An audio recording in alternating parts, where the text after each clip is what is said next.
阿嬷他们是主角，他们的故事是主体，我是做给恒春在地人看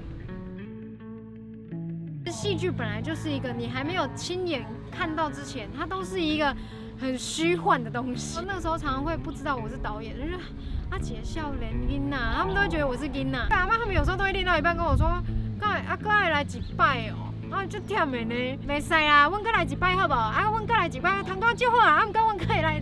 可是戏演完的那一天，然后他们跟我说，戏真的很棒，谢谢你。常常他们会不知道自己的价值所在，很多戏故人本身也是阿嬷他们自己写的，观众进来了才知道啊。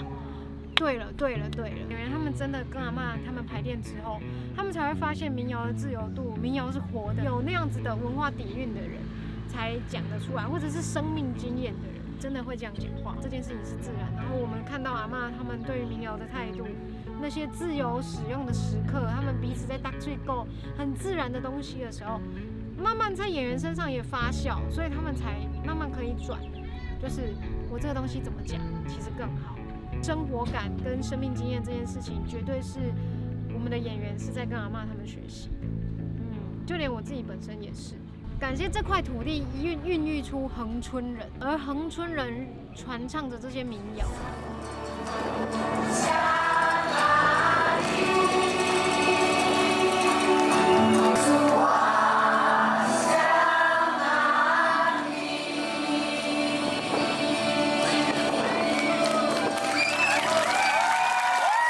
希望继续活下去的人，用不一样的方式在传唱。